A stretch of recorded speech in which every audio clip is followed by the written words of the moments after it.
продолжим. Сегодня тема, даже две темы я сегодня заявил.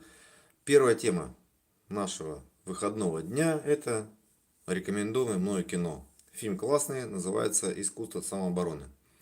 А вторая темка – это тема медитации, это тема внимания, которая постоянно ускользает от нас. То есть мы либо управляем этим вниманием, либо это внимание у нас забирают. Мы его теряем, и кто-то управляет нашим вниманием. Да?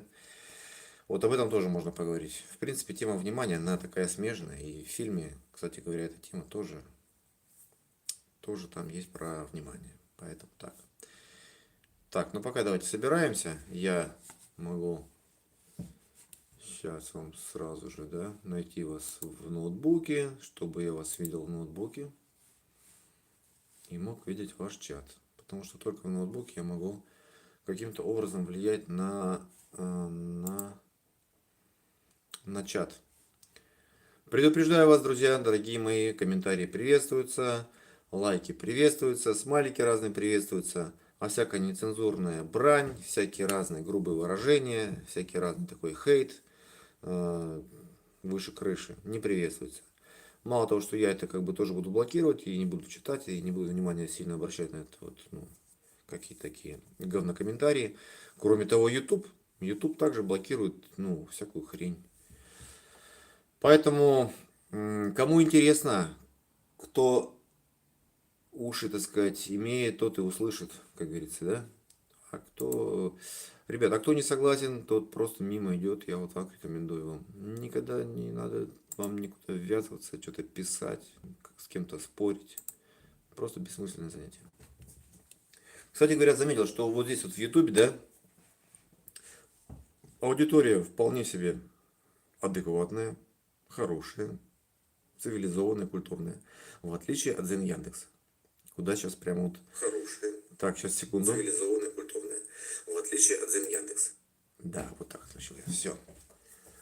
Все, я подключил параллельно ноут. Я вижу чат, друзья. Я могу с вами общаться в чате. Я могу разговаривать с вами и как бы поддерживать такой... Здесь. Окей.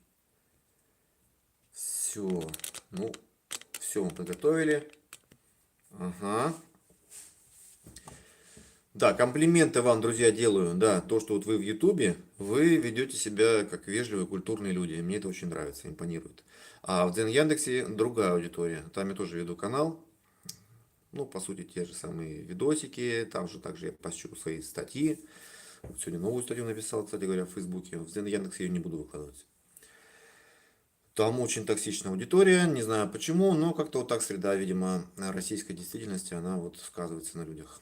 Все-таки бытие определяет сознание, и среда влияет на личности людей, так или иначе. Поэтому не позволяют себе такие какие-то злобные выпады, какие-то там поучения, всякие. Страна советов, короче. В чистом виде страна советов. Окей, друзья, сегодня посвящается наша тема какая? Искусство самообороны. Прекрасный фильм американский 2019 года. Абсолютно свежий. Рекомендую вам всем посмотреть, друзья, потому что он устроит как и любителей жанра вот именно боевиков, таких классических, да, там, карате боевики, кунг-фу боевики. Вот это вы же любите все такие фильмы, да? Или любили, не знаю. Но здесь он приятно удивит, друзья. Этот фильм все-таки гораздо более многослойнее и глубже, нежели просто какой-то там карате-боевик. Потому что этот фильм все-таки он больше философский. Там прям вот такой социальная драма, можно сказать. Но в то же время трагикомедия. То есть, по сути, такой комикс, где все преувеличено, все очень так гротескно подано. Это такой Чехов, как я писал где-то здесь в описании к видео. Это такой Чехов, который попал в бойцовский клуб. Фильм «Бойцовский клуб», да. И встретился там, я не знаю, с Достоевским. Встретился там с Достоевским, и ружье, которое показывают нам в начале пьесы, оно как бы выстреливает в конце пьесы.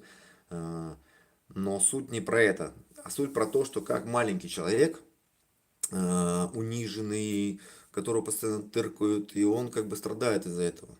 То есть там главный герой, он обычный клерк, работает бухгалтером в каком-то офисе. Картина начинается с того, что Значит, он там дома, у него маленькая собачка такса, весь он такой какой-то забитый, как я вот когда рассказываю, как ведет себя жертва, да, там, в принципе, вот главный герой в начале фильма, он прямо, и эта жертва, да, ребят, будет стрим периодически выпадать, но вы уже про это знаете, да, на пару секунд он будет зависать, потом опять подключаться, нормально, ничего страшного. Значит, наш главный герой, да, забитый человечек, маленький человечек, который работает в офисе бухгалтером. Там его, значит, коллеги все не уважают, потому что видят, что он как чмо ходячее, значит, и они вот его как-то там притесняют, как-то унижают, посылают его, куда им захочется. Вот. И однажды вечером у его собаки закончился корм, и он пошел вечером, ну, практически поздно ночью уже, да, там ночью пошел поздно вечером в магазин за корм для собак, для своей маленькой таксы. Вот, и в это время его некоторые загадочные мотоциклисты взяли и жестоко избили. Вот, после чего он задумался о том, как бы ему заняться самообороной, то есть как бы его себе защитить. Пошел он в магазин оружия, вот, и заказал себе там пистолет. Решил купить там себе пистолет. Ему сказали, что окей, окей, через какое-то время мы вам перезвоним, все проверим, и у вас будет пистолет. Он выбрал себе пистолет. Соответственно, но пока ждал он, когда вот ему дадут разрешение из магазина на ношение оружия, он обнаружил секцию карате.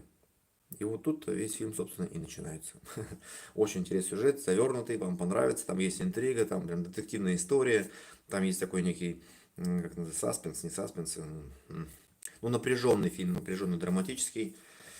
И самое, что интересное, хоть он и сделан так пафосно немножко, да, и комиксово, вычурно немножко, да, гротескно, там есть очень рациональное зерно. Наш герой решает уделить внимание своему росту, своему совершенствованию. Да? Он хочет стать сильным, он хочет стать уверенным в себе, чтобы постоять за себя. Понимаете, какая цель? То есть в основе та цель, которая, собственно, нас здесь и всех сюда привела. Вот об этом фильм. Вам же не рассказывать полностью весь сюжет, потому что будет неинтересно, это как называется, будет спойлер, да? Поэтому рекомендую этот фильм посмотреть, он вам понравится. Ну или не понравится. Насчет боевых сцен, сразу скажу, все там коряги, сенсей тоже коряга там в главной роли. Ну, то есть вообще, ну, никакой. Техника отвратительная с точки зрения хоть карате, хоть каких-либо боевых искусств, ну, просто корявый. Но это там и не важно, на самом деле, ребят. Там вас тут вся что такое фигура сенсея, что такое фигура сэмпая, это поясная система, там от белого пояса, там все очень четко прям прописано, прям как в мультике, как вот эти фанаты и адепты боевых искусств воспринимают карате и как они вот живут в этом мире. То есть он попадает в совершенно другой мир. Если раньше он был забитый там офисной крысой, да, то когда он попадает в мир карате, вот это додзю, где есть сенсей, там есть идеалы, на стене висит портрет сенсея, какого-то мифического, который как бы обучил того сенсея, то есть такая преемственность поколений, они же любят всякие разные истории, такие легенды, рассказывать. То, что тот сенсей убил троих своих конкурентов, пальцем проткнул им лоб, ну вот такие вот всякие разные штуки. И научил меня этому секрету, но это сенсей рассказывает, наш брутальный. А так вообще фильм-то, конечно же, как я уже в описании описал, сейчас посмотрю. А, В этом фильме я отнесу к жанру артхаус. Я вижу сильную иронию, стёб, троллинг над идеями мачизма. То есть там показаны такие альфа-самцы. И как стать альфа-самцом. Одним из которых, в принципе, ну, альфа-самцом и захотел стать наш главный герой, да? Зашуганный такой, бухгалтер, короче говоря, да? Такой худенький такой. Дрищ, короче, дрищ. Вот, мужик должен быть мужиком. Если вы смотрели фильм, не фильм, а мультик Gravity Falls, там есть одна серия, которая посвящена как раз как из мальчика там делают мужчину. То есть он решил стать мужчиной и пошел, нашел какое-то общество мужа-быков или быка-мужиков, как-то так. И вот, соответственно, там проходил этот курс превращения в быка-мужика. Вот тут же примерно то же самое. То есть есть такая ирония здесь в этом фильме над боевыми искусствами. Достоевский, попавший в бойцовский клуб Чака Паланика, встретивший там Ницше с Чеховым. И все это обильно приправлено кровавыми специями из клише карате, кунг-фу боевиков. Но гораздо глубже и тоньше. Это точно философский фильм об обществе. История маленького человека и его боль по этому поводу. Стремление стать больше и сильнее в мире, где по сути все маленькие человеки, хотя и кажутся большими. То есть каждый там человек, в принципе, придумывает свой смысл, свое бытие, как у нас это в жизни происходит. А вот этому маленькому человеку, нашему герою, не хватало ну, уверенности в себе, не хватало силы. И он в карате нашел вот в этом додзё, в этой атмосфере, в этих взаимоотношениях, в этой иерархии, он нашел то, что ему нужно. Им нужны были советы сенсея, да, то есть сенсей из него стал. Поэтому, когда я говорю, что этот фильм немножко про внимание, да, это очень важная идея в этом фильме тоже, ну и вообще в жизни внимание. То есть то, чему мы уделяем внимание, там как раз и происходит самореализация нас.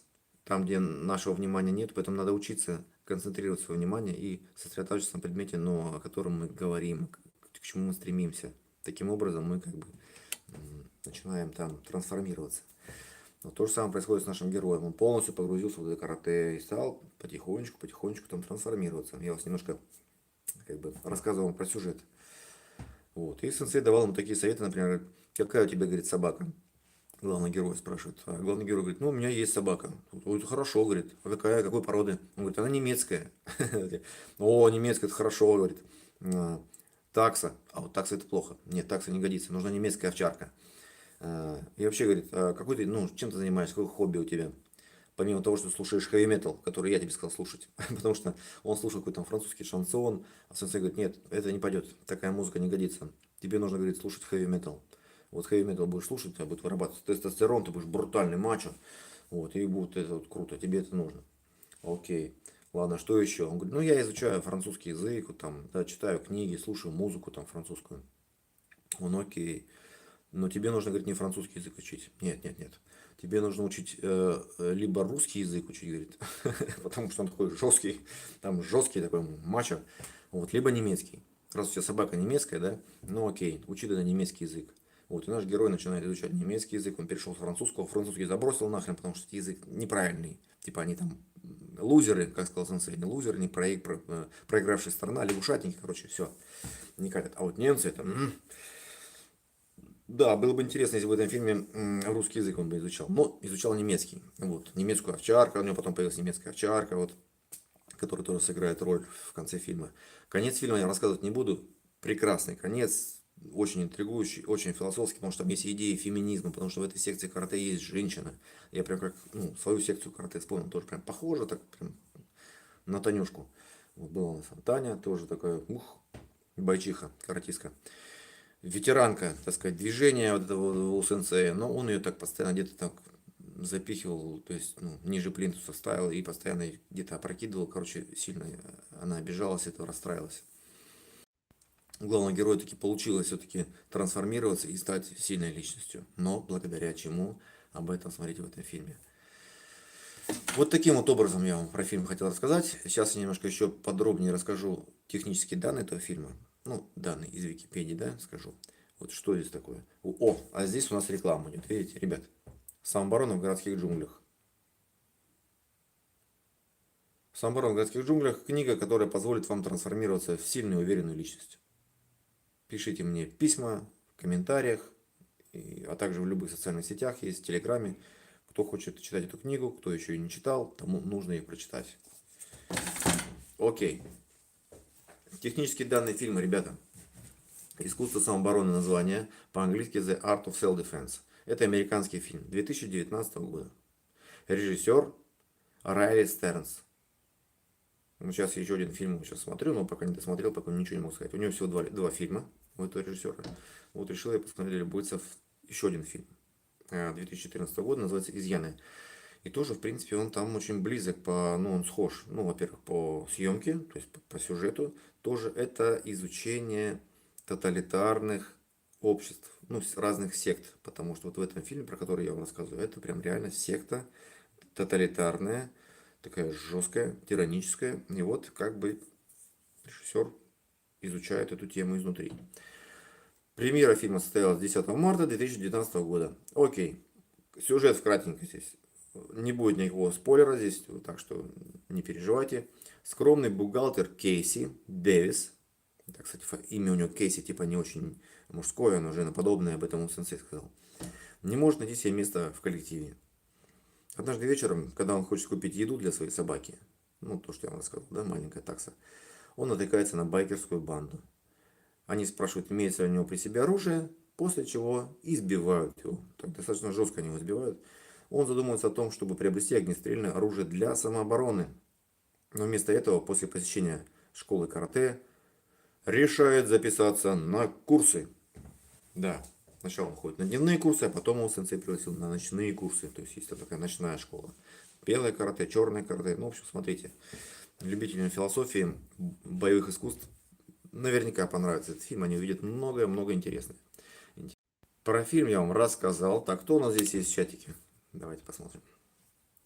О, Говор Лава, приветствую. Следующий стрим попробуй через Wi-Fi вести, проверим на стабильность. Не понял сейчас, Говор Лава, про что ты говоришь. Я и так его веду через Wi-Fi. А как я по-другому веду? Какой Wi-Fi? Проверим на стабильность. Леон Ака, Макс, приветствую вас и зрителей. Благодарю за ваш замечательный труд. Мудрые советы всех. Благ вам, добра. Пишет Леон Ака. Всегда мне пишет добрые такие вот слова душевные. Спасибо огромное, Леона. Добрый вы, позитивный человек. КВВ, привет всем, пишет. Приветствую. Приветствую, КВВ. Я сегодня рассказываю про фильм «Искусство самообороны». Рекомендую его вам. Ну, в принципе, я уже все рассказал. Надо смотреть, ребят, смотреть. Фильм непростой, скажем так, непростой. Он может просто многим не понравиться, честно говоря. Леона К. пишет искренне, взаимно. А Гор Лаур пишет, понял, думал, через мобильный интернет ведешь. Ну смотри, я же тебе там вроде уже писал, но вот в Телеграме связывались. У меня есть мобильный интернет, но он без лимита. И я как бы, ну, через него и веду. Плюс компьютер подключается через этот телефон. Так что я не знаю, какой это мобильный мне интернет или не мобильный интернет. Wi-Fi. Wi-Fi вообще не... Ну, можно попробовать. Тут есть еще домашний Wi-Fi, но он слабее, чем мой мобильный интернет. Я не знаю, почему так получается.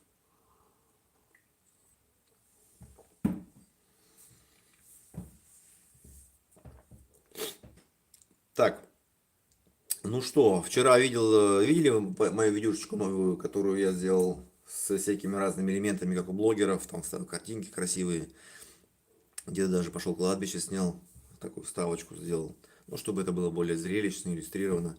The пацан, да, если ты смотрел это видео, по-моему, ты смотрел, да, уже, то не без суть, я там подошел к этому вопросу так более философски, да, широко, да, ну, я имею в виду про видео «Как не бояться драться». Вот, и я так понял, что требуется, конечно же, продолжение, потому что, ну, хочется какой-то конкретики, наверное, да, типа, как не бояться драться. Вот, а я дал такие какие-то общие философские такие рассуждения, типа, драться вообще нехорошо, и не нужно вам драться. И, возможно, я не совсем, ну, четко сформулировал мысль, почему вообще идея вот драться, идея драки, это, ну, это не, плохо, не даже не то, чтобы об этом, наверное, поподробнее расскажу попозже. Так, Дензел 3. Я надеюсь, что я правильно прочитал. Так, что делать, если подошел гопник и сказал, ты кто по жизни?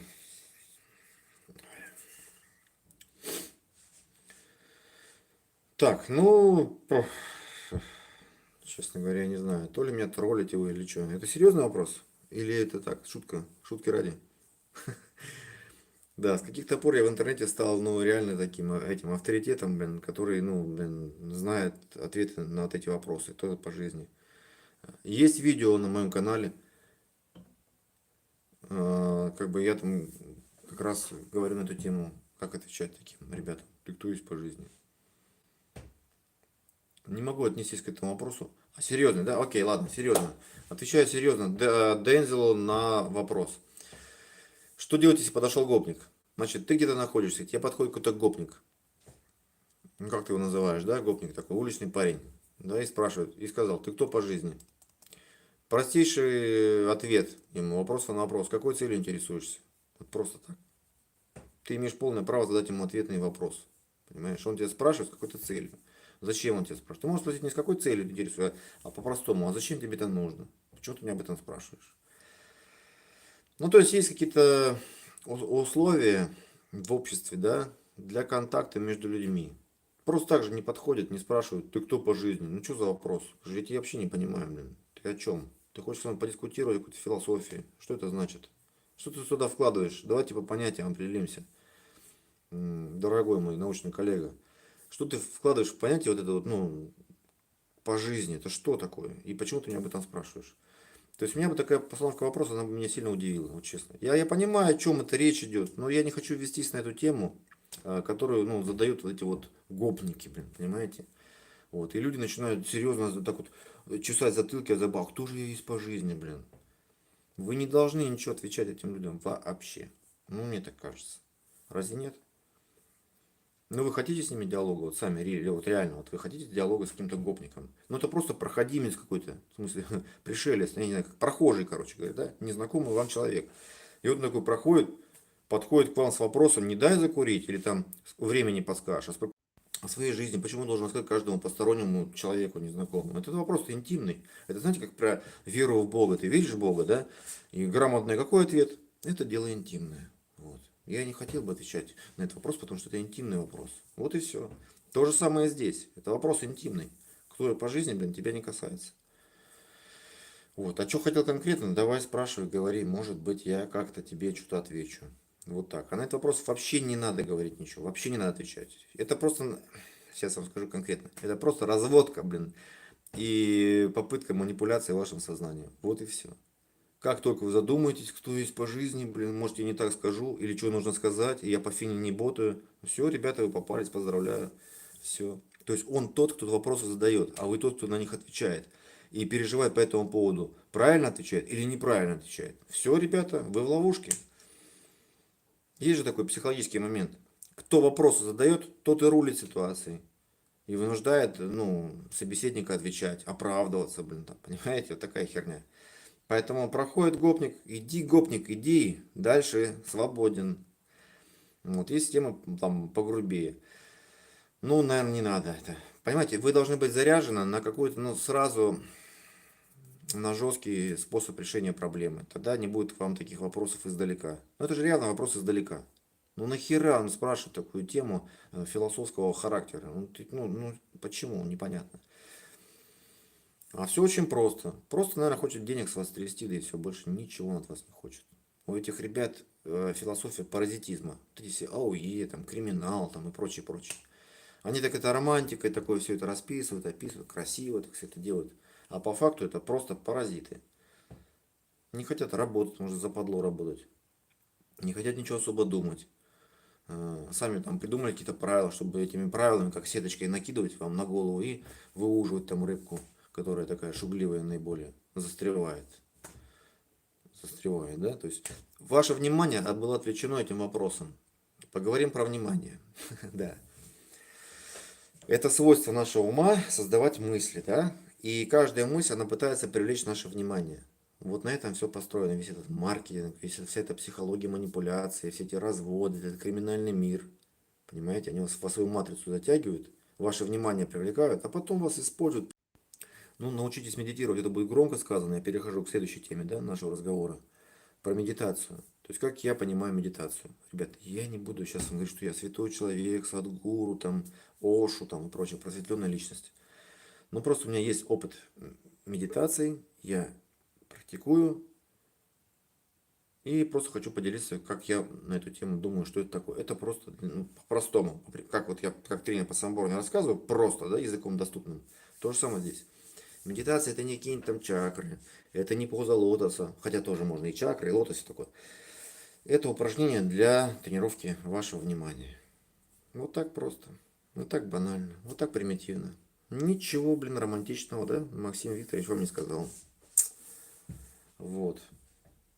Хочется, конечно, да, там, типа, там, просветление, озарение, левитации какой-то, да, там, открытие сверхспособностей, третий глаз, шестое чувство, там, еще какая-нибудь, ну, вот это вот, да, все такое, чтобы стать сверхчеловеком.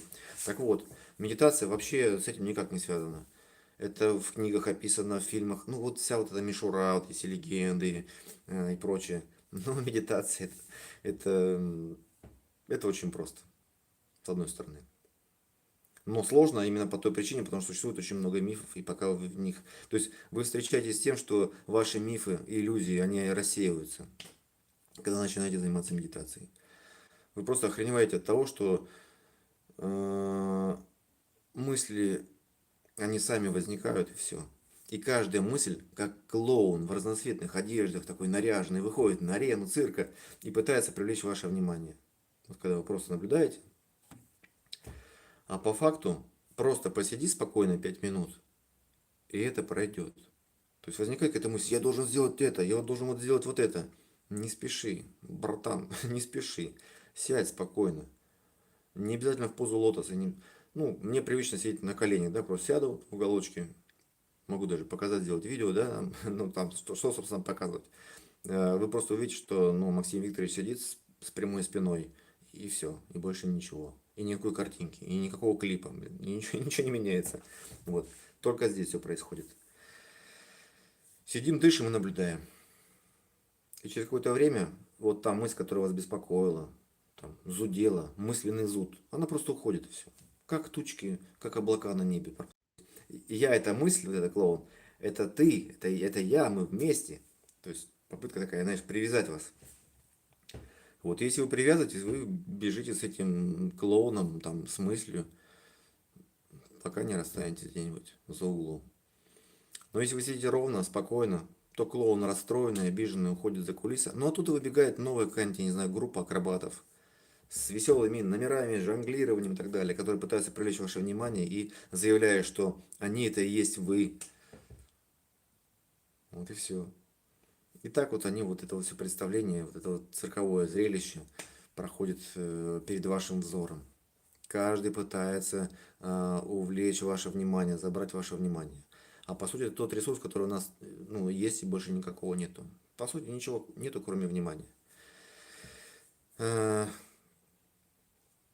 Так работает всякая реклама, маркетинг, вот эта вся психология. Они всю эту тему знают, как это все работает. Отвлекается ваше внимание, вам что-то впаривается, и вы туда увлекаетесь, вы туда идете, и все, и вы там, и вы уже товар, вас уже нет.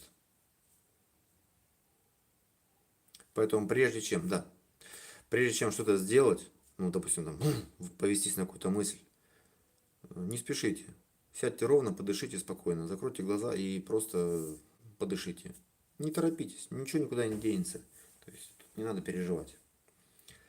Все же надо быстрее, быстрее, быстрее. И вот это как раз этот, как называется, когда вот дедлайн, да, там, когда быстрее, быстрее, спешка. Вот она к чему приводит, то, что вы просто делаете неосознанные поступки. А по факту нужно просто посидеть спокойненько и ничего не делать.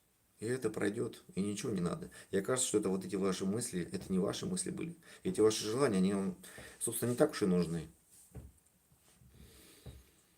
Вот как-то так. Про медитацию, друзья. Не торопитесь. Вот мой совет. Так, ну что, читаю. Говор Лаур. Ну, как бы я тоже, собственно, против драки, но умение обороняться нужно. Давайте обсудим это, окей. В этом видео про, ну, про то, что про драку, как не бояться драться, я дал такие общие данные, общие вводные, как я отношусь, ну, к этому понятию драка. Драка, по-моему, это такое, знаете, тоже показушное, такое на. Вы просто начинаете играть по правилам вот этим вот, драка, типа вот, один на один, там еще что-то, выходить, драться, что-то доказывать. То есть вы играете в эти в животные игры, понимаете, обезьяне, просто и все. Самцы там, альфа-самцы. Вот, а по факту, ну, в этой игре нету никаких победивших, там, как мне кажется.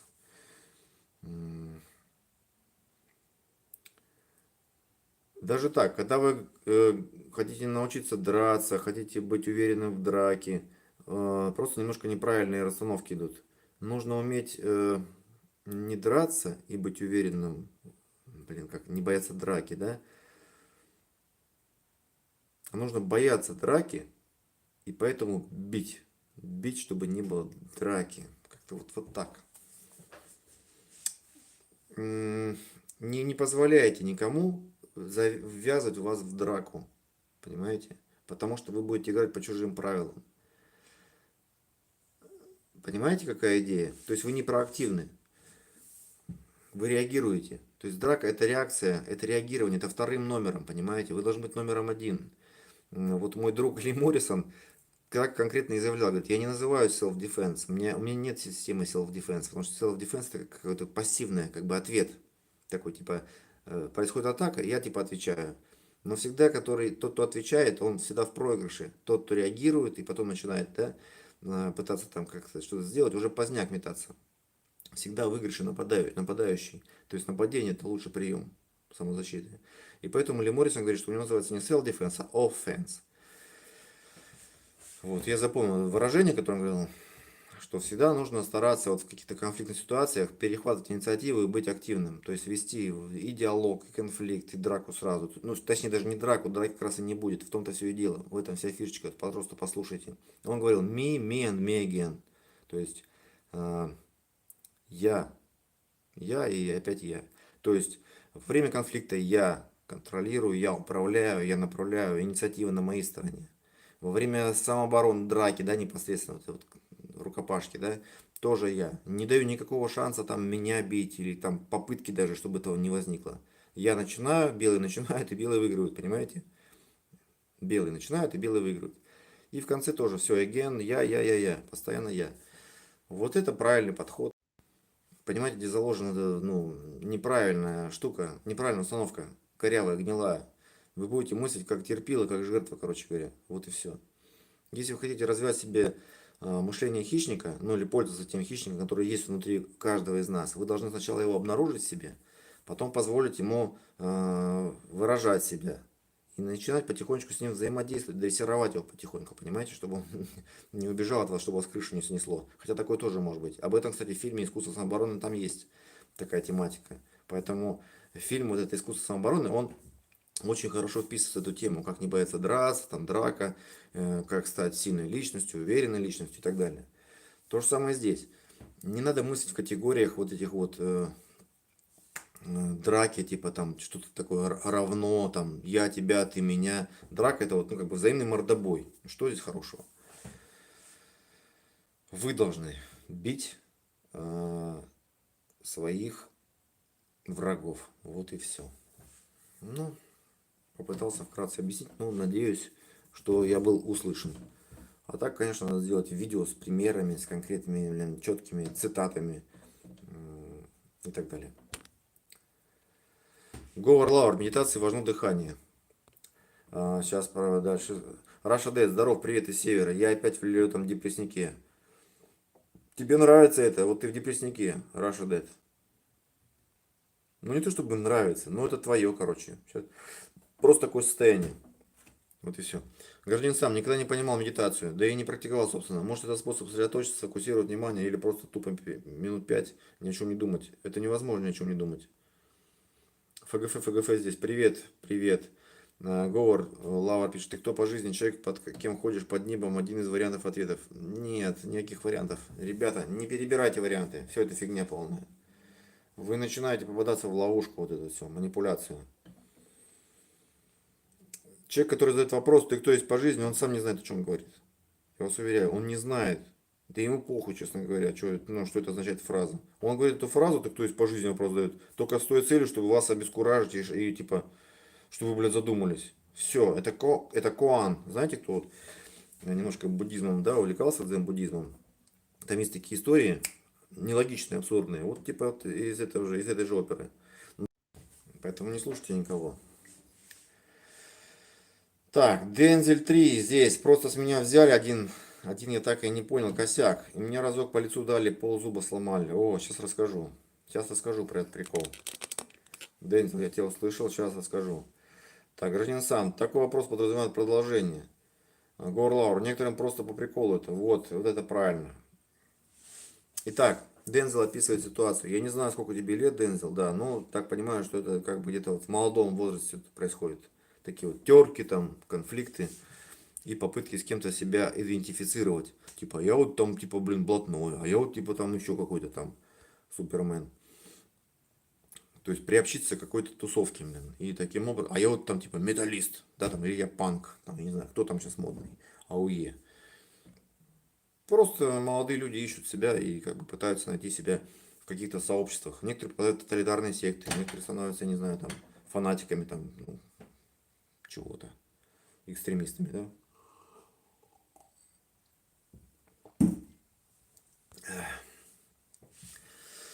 Смотрите, просто с меня взяли один, я так и не понял косяк, потому что не было никакого косяка, и поэтому ты его не понял. И мне разок по лицу дали, ползуба сломали. Смотри, если ты в эти темы все босяцкие лезешь, вот босяцкие, там всякие там бродяги, босяки, как они там все называют, жулики, там пацаны и так далее. Ну, ты должен знать несколько вещей, которые как бы базовые такие. Ну, если ты хочешь в эту структуру влиться. Э, Нужно быть там под кем-то. То есть, ну, не просто так ты сам по себе, да, а ты должен быть с кем-то, а тебе должны знать люди какие-то, понимаешь, так или иначе, это же все как бы поделено на какие-то зоны влияния. Вот, дальше ты должен со своих тем, ну, темы это имеется в виду какие-то криминальные темы, где-то что-то украсть, блин, где-то что-то у кого-то угнать, кого-то обмануть и так далее, вот, отнять. Ты вот должен с этой каждой темы своей делиться какой-то частью на общее, вот, нагрев зоны и так далее. Поэтому, само собой, это целая иерархия, там целая структура и сеть. То есть, ну, невозможно быть, как это называется, таким, ну, разве что гастролером, и то они там где-то как-то чего-то кого-то знают, так или иначе, потому что они в этой системе все трутся. Там тоже определенная система.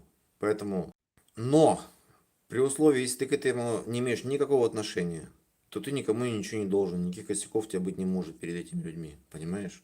То есть, если ты им заявляешь, что я пацан, ну, тут, конечно, ты вот, ну, можешь получить по морде, потому что, типа, по их правилам, по их понятиям, ты им уже что-то сразу должен. То есть, слово пацан, оно как бы тебе сразу же, ну, заведомо предполагает какой-то там социальной нагрузки у них, да, каким-то обязательством тебе сразу. То есть пацан это как по-простому. Ну как пешка, ты понимаешь, ты пешка вот в игре уже. То есть ты вступаешь в игру таким образом. Если ты говоришь, что я пацан, все окей. Ну вот с тебя, значит, уже есть спрос. Поэтому назывался, блин, пацаном, полезай в кузовок. Как говорится, по морде получай. Она общая, греешь, тебя спросят, нет, нет, не грею. Ну все, вот какой же ты. Нарушаешь, значит, человек. Поэтому, ребят, если вы вот задумаетесь, не надо вам лезть. Никуда. И тогда не будете получать по морде. Бейте сразу в ответ, куда и все. Потому что вы никому ничего не должны. И все будут потом на вашей стороне, по сути. Даже если будут какие-то разборки после этого инцидента, да, ну, подтянут там старших, там еще чего-то какое-то, будут тебя спрашивать, скажи, я вообще не при делах, я к вашей жизни не имею никакого отношения. Вот эти парни по беспределу на меня наехали и все. И тут сам по себе, да и все. Вот и все. Че, я никому ничего не должен. И это и есть такое. Вот если будете знать эти законы, никто не вправе предъявлять претензии вот так ни с того ни с сего кому-то там подъезжать и так далее. Это только в том случае, ну, когда это просто лохов разводят, которые не в теме. И все. Если вы в теме, вы просто заявляете, что по беспределу, ребята, вы сейчас делаете просто. С какой целью интересуетесь, что вы ко мне, блин, там, претензии какие-то ко мне имеете? Чем, что конкретно? Поэтому, ну, поподробнее историю. Скорее всего, это просто чистый развод. Тебя обманули, развели и ударили. И зуб еще сломали. Ну, ползуба сломали. Ну, куда это годится нахрен? Так, быстренько пробегаю по вашим комментариям, друзья. Так или иначе, мы скатились к вопросу, кто по жизни. Да? Я вам тут про медитацию, про искусство, про кино, да? Ну, а мы что? Кто по жизни в натуре вот это вот, да? Неотъемлемая часть российской жизни. Итак, Говор Лавр, да, предлагает тему «Ты кто по жизни? Человек, под кем ходишь под небом?» Ну, вот такой вот вариант. Красиво, поэтично. Вы что хотите показать? То, что вы типа такой знающий человек и знаете разные шутки, прибаутки, вот эти вот воровские, все блатные. А зачем? Вот. Не надо в эти игры играть, вас переиграют все равно. Потому что, ну, прикиньте, вот вы садитесь играть в карты с картежником, который, блин, шулер, там, у него там тренировка, практика, блин, понимаете? Он там сегодня карты крапленные, у него ловкость рук, никакого мошенства. И вы с ним собираетесь карты, ну, выиграть, что ли, или как? Зачем вам вот этим по понятиям, там, чего-то рулить? Не надо этого ничего. Так, гражданин сам никогда не понимал медитацию. Про медитацию еще раз говорю. Медитация, если ее понимать как нечто там, блин, боговдухновенное, супер-пупер такое эзотерическое, высокодуховное, то, конечно, там не стоит даже ничего делать. Медитация это просто упражнение для тренировки вашего внимания, для управления вашим вниманием. Все. Потому что мы своим вниманием слабо управляем, практически вообще не управляем. Нашим вниманием постоянно управляют какие-то рекламные ходы, наши мысли внутри, которые появляются, привлекают это внимание, отвлекают от себя. Гаджеты, друзья мои, телефончики всякие, смартфончики, андроиды, компьютерные всякие игры или мобильные игры, кино, телевизор, новости. Вот это все отвлекает наше внимание, и мы там погружаемся и становимся с этим, мы с этим отождествляемся. Вот и все. А медитация нас возвращает на место просто. Ну, как бы, посмотрите здесь, побудьте просто сейчас без всего, отключитесь от всего. По поводу того, что не думать, так не бывает. Ну, так не бывает. Мы не управляем своим мозгом, как и пищеварением, как работой сердца, как дыханием. Вот, кстати говоря, был там комментарий, что дыхание очень важно. А дыхание не то, чтобы оно важно или не важно. Без него мы не можем просто. Оно, конечно, важно. Это очевидность просто, такая очевидность. Пока мы дышим, мы живем. Как мы перестаем дышать, мы умираем. Поэтому говорить дыхание важно, но это как бы очевидный факт. Другое дело, знаем ли мы об этом по-настоящему. Так, Говорлава, да, про медитацию. Говорлава, кто понял, жизнь тут больше не спешит. Смакует каждый миг и наблюдает, как спит ребенок, молится старик, как дождь идет и как снежинки тают. Амар Хаям. Пишется через О. Амар Хаям. Так, Раша Дэд. В одиночестве депрессняк семейно не понять. Панков, металлистов нет уже. Да, наверное, где-то есть. Наверняка где-то опять. Сейчас мод Z поколение, X, там какой-то бумер, я хер знает, что это такое на самом деле. Да, каждое время требует какие-то там свои модные тренды, течения там и так далее. Ну, тиктокеры, так тиктокеры по барабану. То есть просто люди социальные, животные, стадные, и они как бы сбиваются в какие-то кучки. А раз технологии позволяют сбиваться в кучки в интернете каким-то образом, да, виртуально, значит они там будут сбиваться. Вот и все. А что здесь в этом нового такого с точки зрения, я не знаю, ну, с точки зрения философии, да? Ничего. Мы просто смотрим на это, наблюдаем, и все, и также сбиваемся в какие-то тусовочки. Это нормально. Это неплохо, не хорошо. Другое дело, что если есть какой-то перебор, если есть какой-то фанатизм, если мы вдруг перегибаем, опять же, если мы осознанно перегибаем, это нормально. А если неосознанно, если мы не управляем своим вниманием. Вот вернемся к теме самообороны, да, и как стать увереннее, как не бояться драться, блин, да. Если вы хотите это сделать над собой, такую трансформацию, то нужно направить все внимание сюда, на эту проблему. И пытаться меняться, да, делать какие-то вещи, которые будут вас делать более уверенными, и убирать те вещи, которые делают вас, ну, там, трусливыми, нерешительными, понимаете, это постепенный процесс, невозможно там раз и поменяться.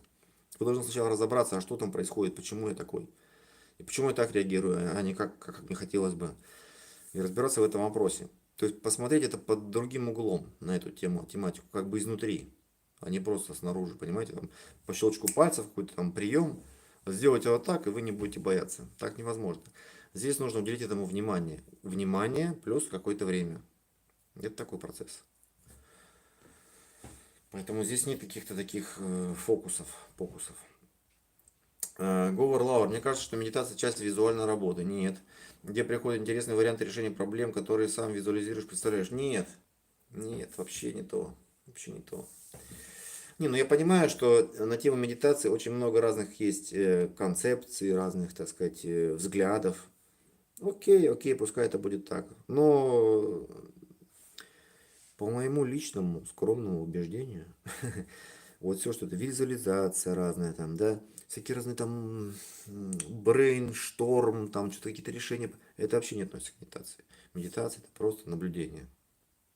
Просто наблюдение, что происходит здесь и сейчас. И да, ты прав, Горлова, там есть дыхание, там есть вдох и выдох. Наша жизнь начинается с дыхания, с акта вдоха и выдоха. И заканчивается тоже. Когда мы делаем последний выдох, это называется вздох человека. Все. Поэтому то, что есть всегда с нами, это и есть сама жизнь, дыхание. Поэтому в процессе медитации мы возвращаемся к сердцевине жизни, а именно к дыханию. То есть к основе жизни. Дыхание это основа жизни. И во время медитации мы убираем все лишнее, потому что это не я, это не я, это не я, это не я. Все это как бы не я. Это все наносное, это все привнесенное, понимаете? То есть это не есть то, что ну, само нутро. А вы есть само нутро изначально. А все остальное, как матрешки, это разные слои. Имя вам дали. Вы не сами его выбрали, да? Хотя можете потом сами выбирать. Но опять же на основе каких-то предпочтений. И возможно эти предпочтения тоже не ваши. Они вам будут как-то навязаны рекламой, да? Типа нынче модное имя, там, не знаю, Билл Гейтс или, я не знаю, Илон Маск. То есть все это к вам, по сути, не имеет отношения к тому изначальному. Там пол вы тоже не выбирали, мужской, женский. Никак вы на это не повлияли. На место рождения вы тоже не влияете. Когда умрете, тоже не влияете. Когда заболеете, тоже не знаете. Как происходит пищеварение, да, ну вот это так, принятие пищи, там, переваривание, дефекации, извините за подробности. Вы тоже к этому никакого отношения не имеете. Здесь нет ничего сознательного, типа, пойду-ка я вот сейчас в туалет. Если вы не хотите в туалет, точнее, не вы не хотите, а ваше тело, то вы не пойдете. Ну, как бы, не хочешь срать, не мучай жопу. Поэтому так. Когда вы голодные, тело почувствует, что это реальный голод, и вы захотите есть. А не так, когда вам показалось, вы увидели в кино что-то вкусное.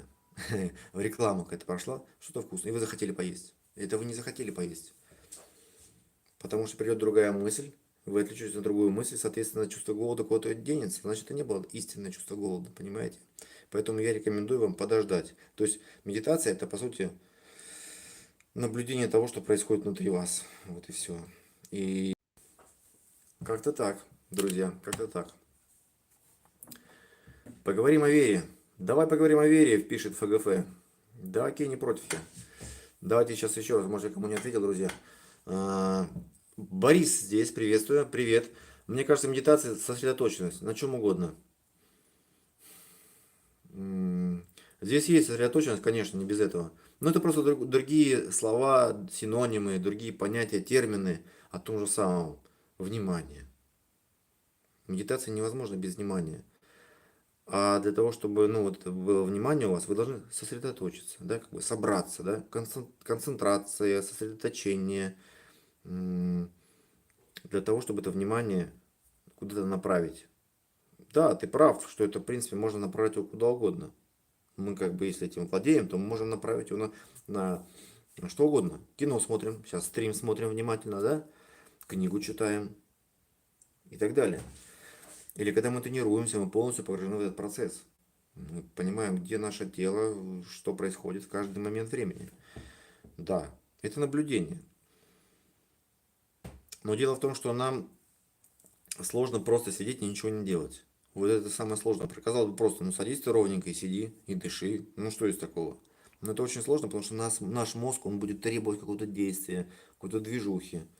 Появится мысль, а зачем я сижу? Что за тупость такая? Вы просто есть, вы просто присутствуете здесь, и все, больше ничего не требуется. Представляете, как хитро. А мозг хочет какого-то шоу, блин. Дайте-ка мне реалити-шоу. Чтобы, было. Зрелище, чтобы было. А то как-то скучно, знаете ли. Как-то это все не то. Ну так. Поэтому здесь просто учимся заново смотреть на себя изнутри и на вещи какие-то происходят вокруг. Так, Говор Лаур, тебе надо про медитацию сделать отдельное видео. Согласен абсолютно. А то, похоже, мы не знаем очень мало. Я думаю, что это нормально, то, что люди, ну, о каком-то предмете знают мало, потому что, ну, собственно, они мало им интересуются, вот и все. И кроме того, во-первых, мало интересуются, а во-вторых, то, что всегда существует в средствах массовой информации, в интернетах, в телевизорах, целая лава, вообще в культуре человеческой целая лава каких-то мифов, каких-то, блин, ну, в общем, помойков, в общем, фейков, короче говоря. Ну, и хочется, чтобы и медитация тоже была увлекательная, понимаете? Чтобы мы представили себе где-то визуализация, где-то в раю у нас вырастают крылья, ангелы собираются, там, понимаете, вот это все вот это галлюцинация такая, сознательная галлюцинация. То есть мы сами себе начинаем что-то там представлять. Это все не имеет никакого отношения к медитации, потому что медитация, она практична, прагматична, это собственно, наблюдение и все, больше ничего. Вот так вот все получается, да. И вы многое понимаете благодаря ну, вот этому наблюдению. Потому что наше внимание раскрадывают, его разворовывают. У нас внимание и дыхание это и есть наша ну, внутренняя сущность. Мы это расходуем, к сожалению. Да, согласен, нужно сделать отдельное видео на тему медитации. Я думаю, это будет интересно, потому что я считаю, что это очень важная вещь. Хоть где, ну вообще для жизни. Для самого уж точно. Потом объясню почему. Так, давайте мы посмотрим, что у нас тут происходит в нашем чате. Так, значит, про визуальную работу я ответил, что это не так, потому что визуализация это другая работа мозга. Это мозг как раз очень любит. Мозг не любит, когда ну, за ним просто наблюдают. Он будет так вот вырываться. А потом в конце концов заснет и все. Так, Борис, да, согласен, на воде, огне. Но опять же, с какой целью? Я понял, да, я знаю, о чем ты говоришь. Я сам тоже пробовал разные виды медитации. Допустим, там, не знаю, свеча, да? Или вода течет. Ну, свеча самое такое простое, что вы можете каждый попробовать, да? Вы зажигаете свечу и просто как бы наблюдаете за огнем. Да, это концентрирует ваше внимание, можно работать над этим. Но это просто упражнение. То есть не нужно привязываться к каким-то внешним, скажем так. А если у вас не будет возможности огня, но не будет, нет свечи, свечек, нету зажигалки, нету... Понимаете, да? Это просто внешний объект, который помогает вам сконцентрировать ваше внимание. Но как бы к нему привязываться особо нет смысла. Блин, всегда, когда я говорю на тему медитации, не хватает слов. Судзуки можете почитать, вы можете почитать Абаева, который хорошо написал про чайн-буддизм. Ну, по сути, это действительно тот опыт, который как бы в слова очень сложно облечь. Вот и все. Так, ну окей.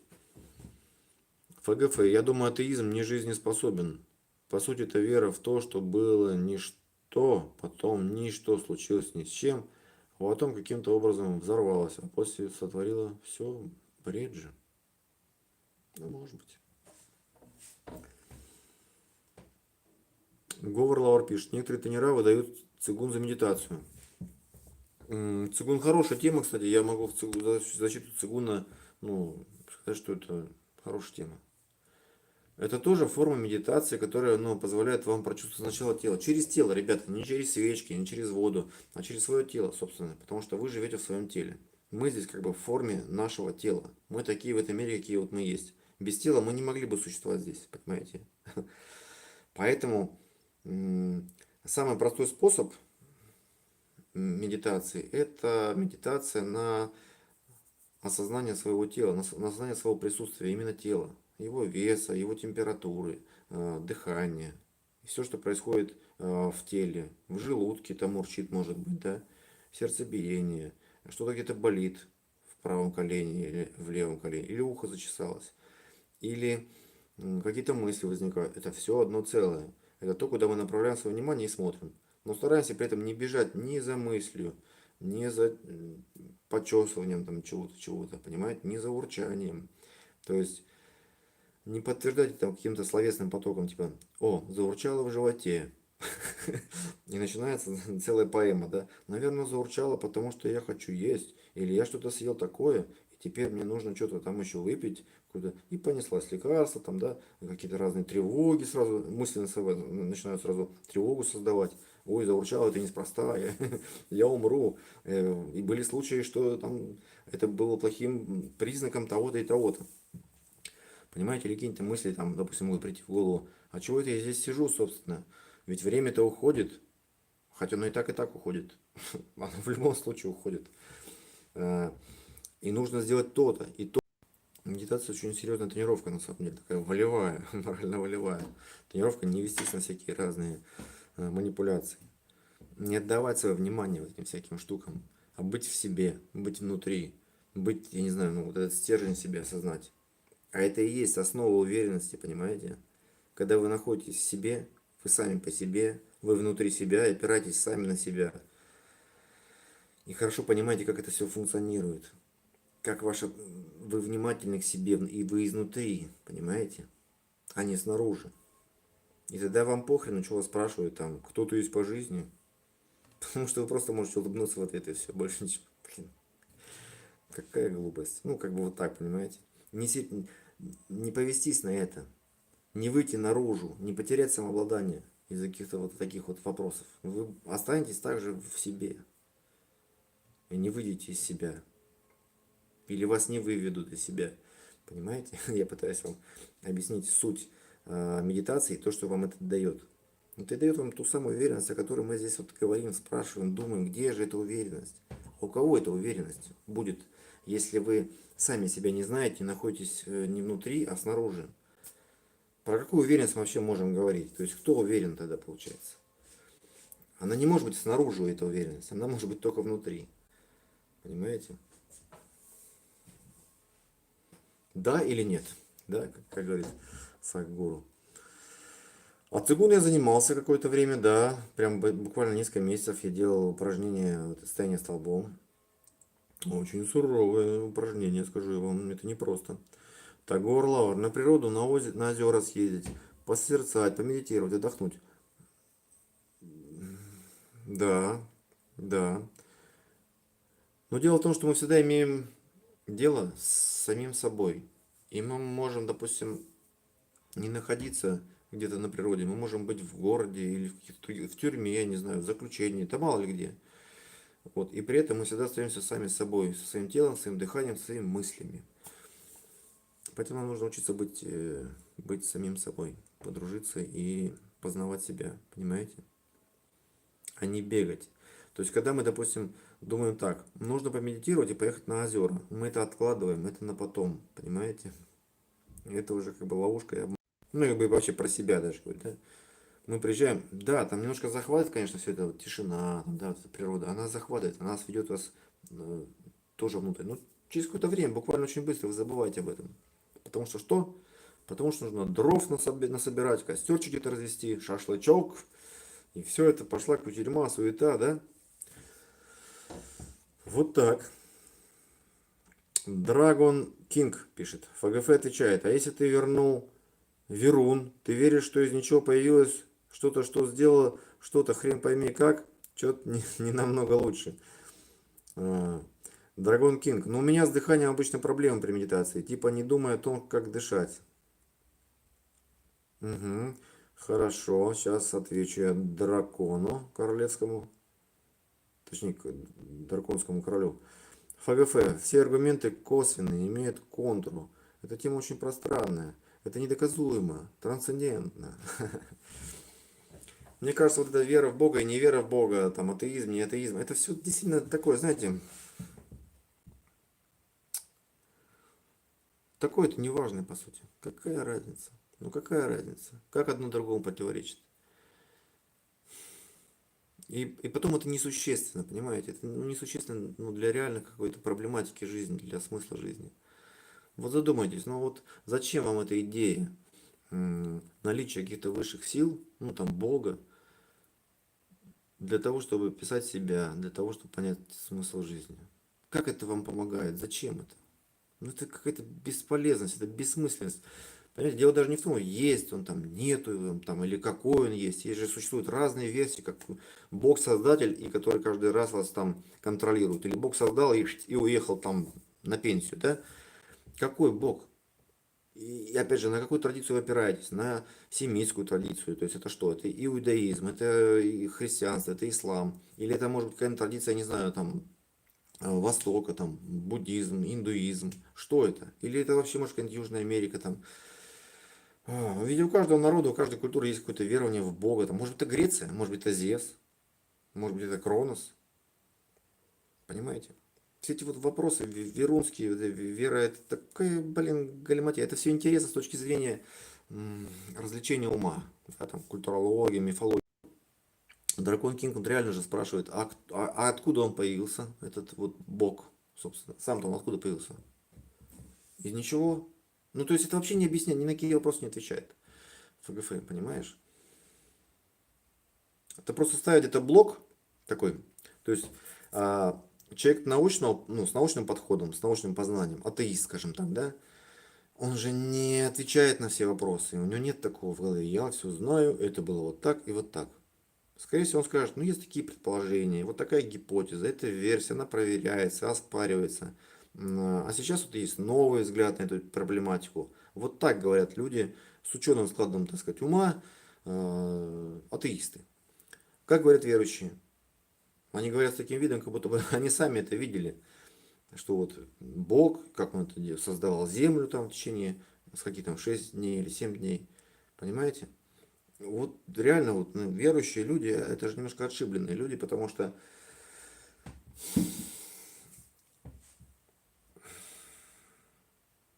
они сами себе какой-то блок ставят, и типа не хотят думать, а что было до этого, потому что это уже может посчитаться кощунством, это может внести какое-то сомнение, сумятицу в ваш, ну, в строй, верный такой, стройный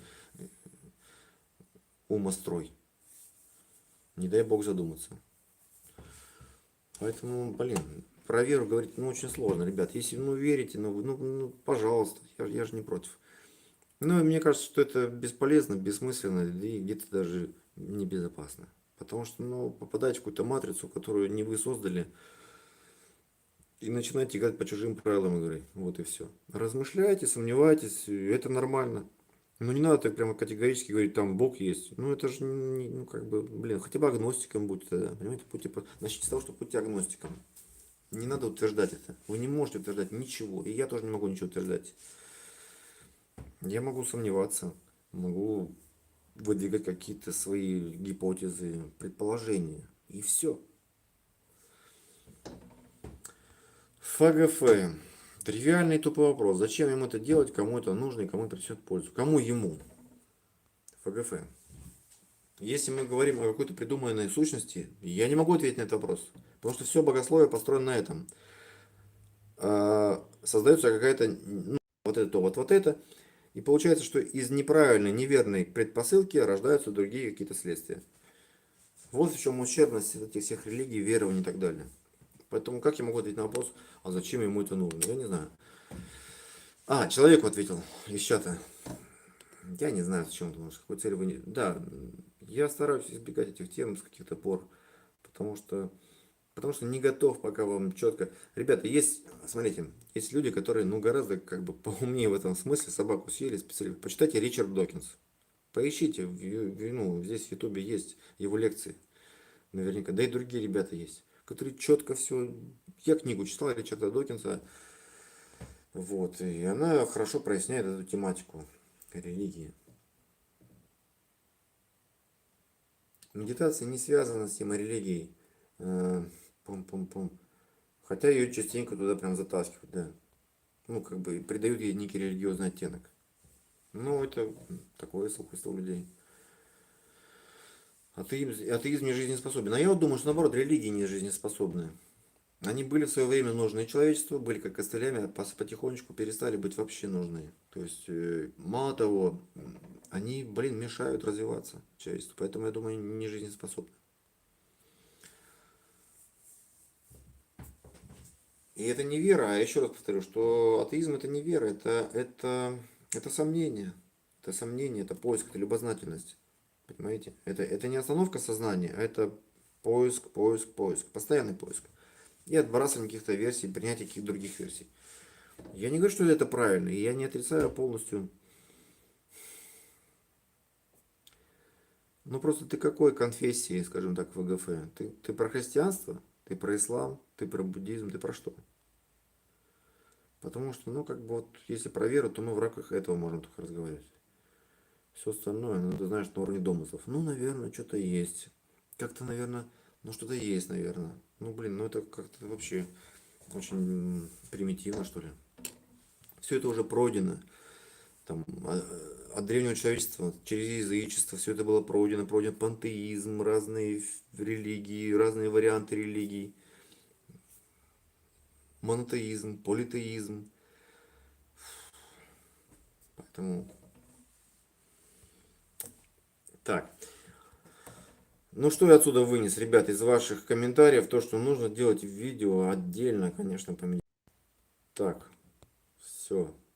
Мы с вами уже общаемся где-то час, 7 минут. Сегодня у нас не очень-то здесь многочисленно. Ну ничего страшного. ФГФ, скорее агностик, который склонен к вере.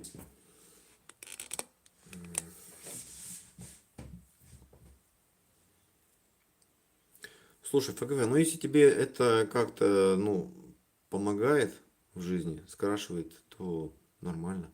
Но как это помогает? Скажи, как тебе это помогает? Ну, вот, допустим, ну, вера, агностик. Ну, хорошо, и что? Ну, что дальше-то что? Ты же можешь задавать вопросы к этой предполагаемой сущности. Типа, зачем он нас создал? А для чего это все происходит? И куда? Ну, или как? Ну, то есть, что это дает? В практическом смысле.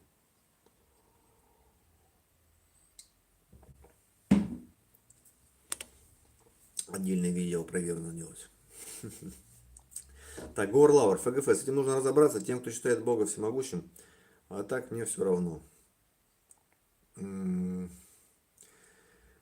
ребят, есть там четкие прям тезисы, когда логики так делают философы, которые доказывают, что никакой он не всемогущий. Вот сейчас не могу привести это в пример. Почитайте всяких софистов. Гражданин сам пишет, четвертое и пятое измерение существуют, доказали физики и математики. Но понять, представить, пощупать человеку сложно. И мы часть этих измерений, также и вера. Мы часть чего-то большего. Да это понятно, что мы часть чего-то большего. Но зачем, почему тут вера? Вообще не понимаю, ребят. Как-то все в одну кучу. Да, мы часть чего-то большего. Знаете чего? Мы часть эволюции. Маленькая частичка эволюции в этом мире. Среди множества живых существ. Организмов разных, которые живут вокруг нас, много организмов, которые живут внутри нас. То есть для кого-то мы тоже являемся вот этой вселенной, средой обитания. Вы знали об этом? Ну, я имею в виду всякие там бактерии, микробы там и всякие другие эти, как мы их называем, паразиты. Хотя сами такими же паразитами являемся. Мы питаемся также плодами, природы. Поэтому мы являемся частью природы, частью эволюции. И куда мы двигаемся, мы не знаем. Это можно назвать религиозной идеей, конечно, да? Ну, как вот я сейчас вот это мыслю. То есть мы маленькая частичка в большом-большом потоке эволюционном, преобразования, размножения, где, да, где главный закон это размножение. Вот и все.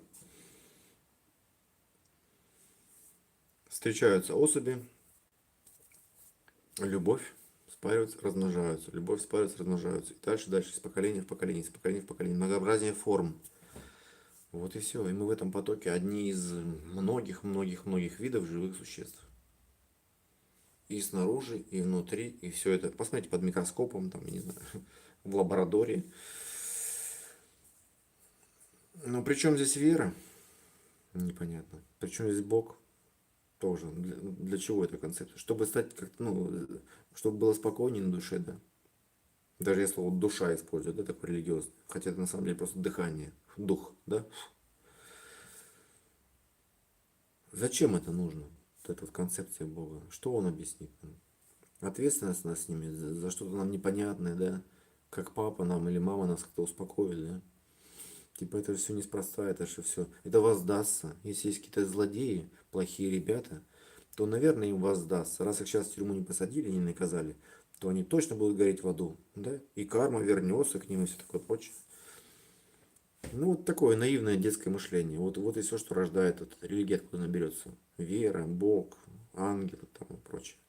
Просто какой-то немножко вроде бы в правильном направлении, но как-то, знаете, застопорились на чем-то и остановились. Все, достаточно. Дальше мы думать не будем, не хотим. Сомневаться нельзя. Потому что, надо верить абсурдно, и верю. Не дай бог как-то усомниться в этом. Поэтому не мое это, не мое. Поэтому я и предлагаю вам, ребята, давайте не будем называть это медитацией. Такое упражнение. Вот вы замечали, что, вот интересно, когда вот уведомление какое-нибудь по телефончику приходит, там, дзинь-дзелинь, ну, не знаю, какая-нибудь музычка, может, заиграла, да, звоночек какой-то там, колокольчик. Вы сразу хватаете телефон или нет? Вот, если вы сразу хватаете телефон, будьте вот повнимательней, будьте осторожны. Такое вам домашнее задание. Когда что-то происходит снаружи, сделайте зазорчик и включите свое внимание и наблюдение вот сюда. То есть не будете тем самым дрессированным животным, да и собакой Павлова, прозвонил звонок, вы такие сразу к телефону побежали. Понимаете? То есть не реагируйте сразу, а дайте возможность все это понаблюдать. Отстранитесь и посмотрите. И подождите, не спешите. Это про телефон. Также можно работать с другими вариантами. Кстати, другое упражнение. У вас что-то зачесалось. Не спешите сразу чесаться. Осознайте это. Зачесалось здесь. Окей, осознайте, что зачесалось здесь. Что вы собирались сделать? Как ваше тело, ну, среагировало? Вы сразу повелись, да? Сделайте паузу. Вот и всё. Зазорчик такой небольшой. А потом спокойно, осознанно почешитесь.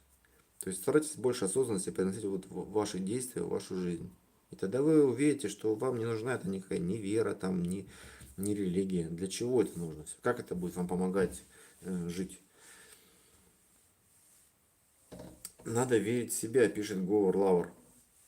Прежде чем верить в себя, Говард Лавр, можно все-таки начать делать упражнения медитации, чтобы познать себя, в кого верить. Так, это хорошая фраза, да, она как бы, ну, такая, она правильная, но она очень такая банальная, понимаете, нужно разбираться. Она типа как религия. Э, Типа, вот Бог есть, все, ясно, понятно. То же самое, надо верить в себя, ну, ясно, ага, понятно. Глубже, ребята, глубже. Что значит верить в себя? А где это себя? Это кто? И что значит верить в себя? И зачем? Все, если вы дальше этого вопроса не идете, не погружаетесь внутрь, ну, как бы смысла тогда нету. Мы довольствуемся, наш мозг довольствуется какими-то такими простыми, примитивными ответами. Ну, есть Бог, ага, ясно. Вот есть добро, есть зло. Понятно. Все, вопросов больше нет, да? Блин, печально. То же самое здесь. Верить в себя, это нужно, значит, понять, что такое себя. Как это? И зачем верить в себя, если ты просто есть и все? Ну, то есть, эта фраза, она такая, знаете, как журналистская такая немножко. Как заголовок какой-то. Но заголовок это просто слова. Это такая форма, которая не выражает истинного содержания. Такая подмена идет, понимаете? Нужно внутрь дальше погружаться.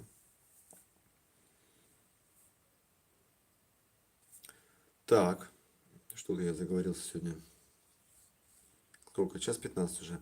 Да философов-то много, да, на самом деле. Много. Макс, у тебя был кумир, пишет мне ФГФ. Спасибо за вопрос, ФГФ. Кумир, кумир. Блин, кумир, что не кумир.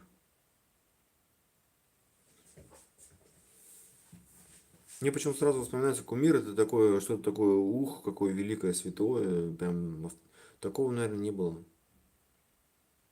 Такого непогрешимого.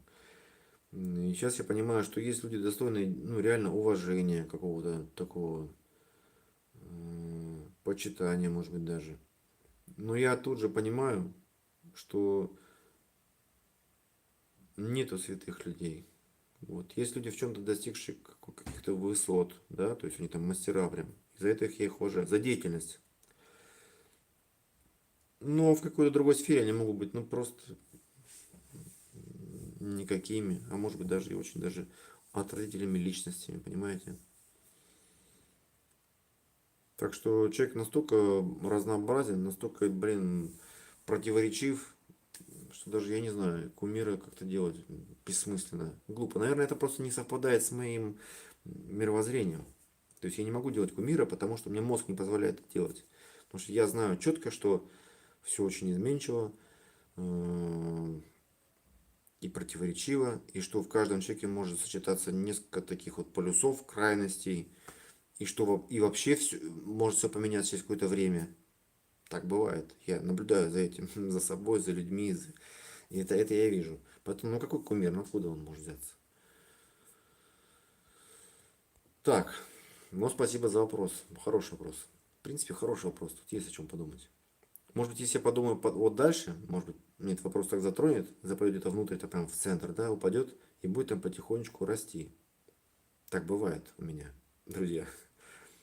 Какой-то фильм, или какая-то песня, или какая-то книга задает мне какой-то вопрос, и, ну, точнее, мозг это воспринимает как вопрос, я это воспринимаю как вопрос, и я не сразу на него отвечаю. То есть он где-то там потихонечку внутри, там как-то вот начинает устраиваться, обустраиваться. И через несколько дней вот появляются какие-то ответы. Даже не один, а несколько ответов. Один, второй ответ. Как-то по-другому начинают смотреть. Потом и во время написания текста тоже появляются какие-то новые ответы. Поэтому, возможно, на этот вопрос я когда-то отвечу, но когда не знаю. А может и нет. Может вообще не отвечу. В детстве бывают кумиры, даже в ближнем окружении. Это вопрос восприятия. Ну, наверное, если так вот брать детство, например, да, Брюс Ли. Был, допустим, Брюс Ли кумиром, да, у каждого же какие-то киношные герои были. Ну, Джеки Чан тоже точно не был героем. Брюс Ли, наверное, да. Ван Дам как-то мне очень нравился, как вот, ну, герой такой, ну, героический герой. Ну, кумир это или нет? Ну, не знаю. Сейчас точно кумиров нет. Может, это плохо. Христос. Ну, когда я был верующим, наверное, ну, он же сам сказал, не создавайте кумиры, да? И правильно сказал. Очень хорошо, правильно сказал. Так, Дракон Кинг пишет, ФГФ, да-да, кроме Хреста. Парниша, ты Библию читал, ты знаешь, откуда фраза бросать бисер перед свиньями? Дракон Кинг, ты какой-то агрессивный. Это сказал твой Иисус, который, когда отказал в помощи больной, да, больной старухе, потому что она была еврейкой. Да нет, я все перепутал. Это, она как раз не была еврейкой, поэтому он ей отказал. То есть сам Иисус Христос, он был евреем, и все его апостолы были евреями, а отказал он какой-то, там уже столько народности вокруг, там самаритянки какой-то, или, не знаю, какой-то там, какого-то племени, которое жило рядом по соседству. Наоборот, в том-то все и дело, что это притча, о которой сейчас, ну, говоришь, она его попросила там, а он сказал, что тут я буду бисер перед свиньями витать, и типа вот крохи там со стола, вот собирай, собака, что-то такое. Вот. Но по той причине, потому что она не относилась к евреям. Так что ты вроде как, ну, указал правильно, но перепутал с национальностями, ну, какими-то. У них там свои терки были. Ну, как и всегда, во всех народах есть какой-то национализм. Так, ну, я просто к тому, что если, допустим, Я просто рекомендую, друзья. Все это ведет к конфронтации между человечеством, вот, между людьми, между общностями. Вот эти все вот эти споры религиозные, там, партийные, там, ты там этот, я вот этот.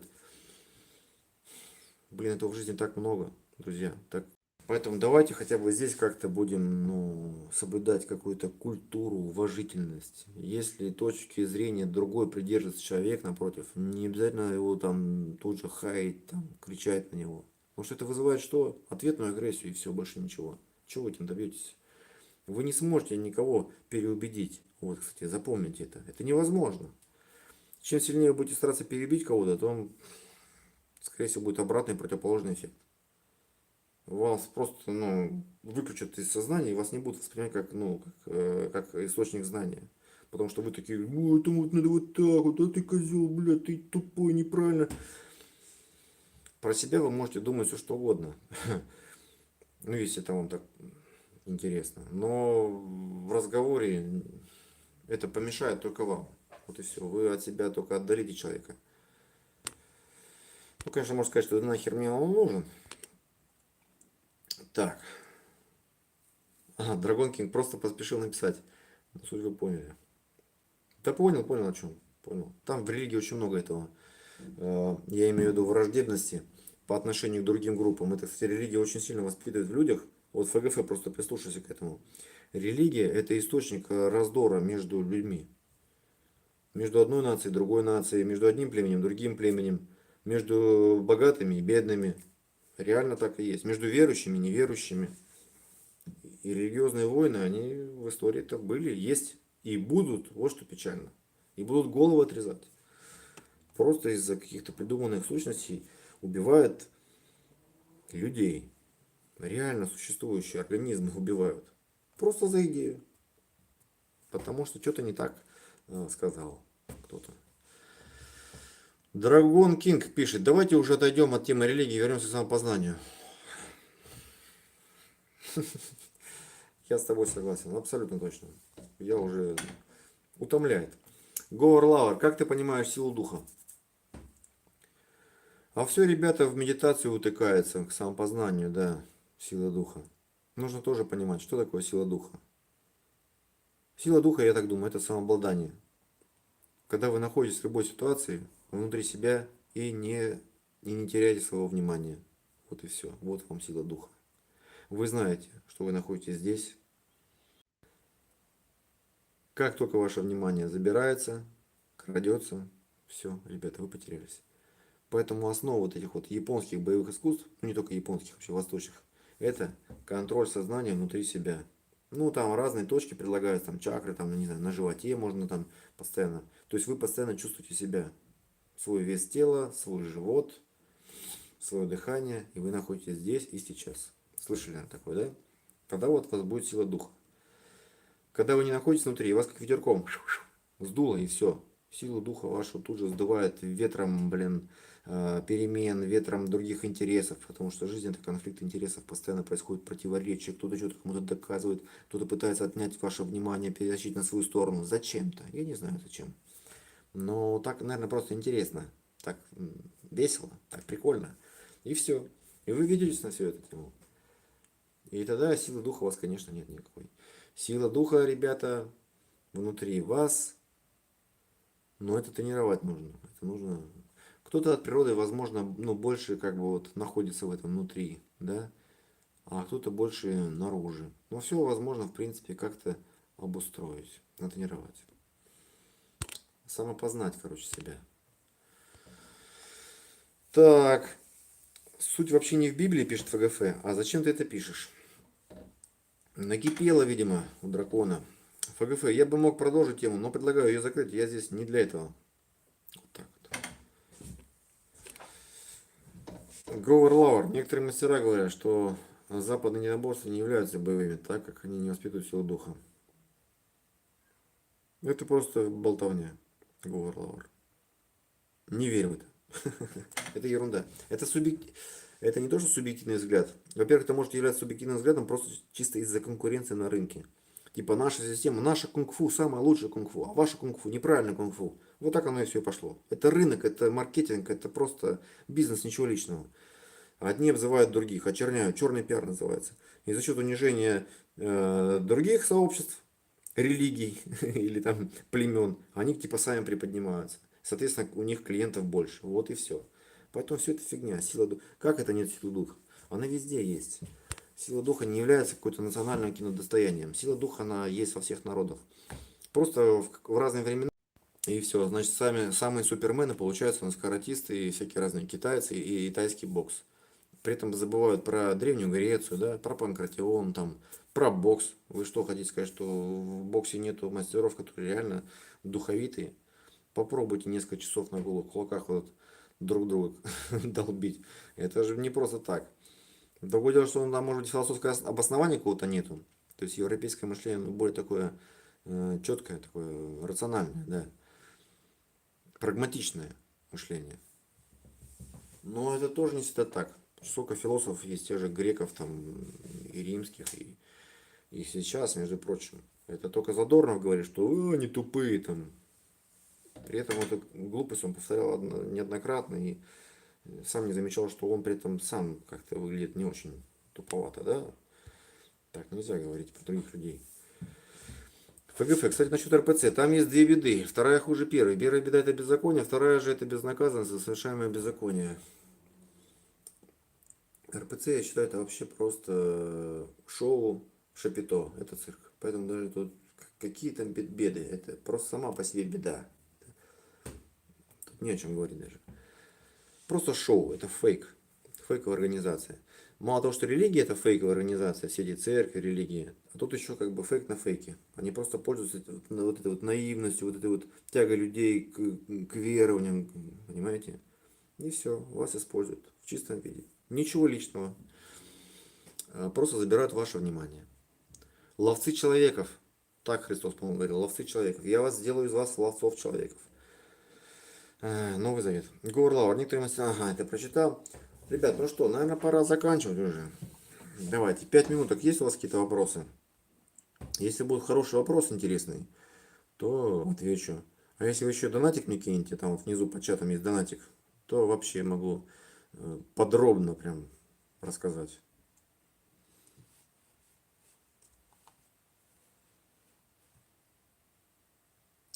ФГФ, да какой Докинс? Его книга ни о чем.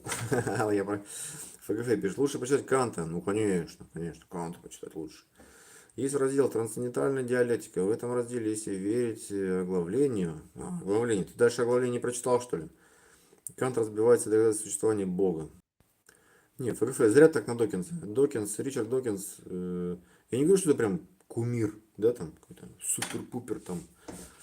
Ну, я бы не стал его противопоставлять Канту. Это вообще разные люди, в разные времена жили, разные, так сказать, деятельностью занимались. Одно с другим зачем это смешивать? Религия пытается переложить ответственность, пишет Дракон Кинг, за себя и свою жизнь на какую-то божественную. Абсолютно верно. Как можно ковать свою жизнь? Да, ФГФ, надо писать видео для тебя специально. Да, Егор Лаур сказал, что нужно сделать видео по медитации. Окей. Кстати, были очень активные люди во вкладке сообщества, где я сделал такой, типа, ну не опрос, а как бы вопрос я задал, да? Э, Сделать ли видео отдельное по теме, как разбудить в себе внутреннего зверя? То есть, как вот это вот, ну, хищность, да, вот развивается, как быть хищником. Кстати, это поможет вам и с проблемами неуверенности, да? Вот, и народ прям очень так сильно активно отозвался. Поэтому буду думать, друзья.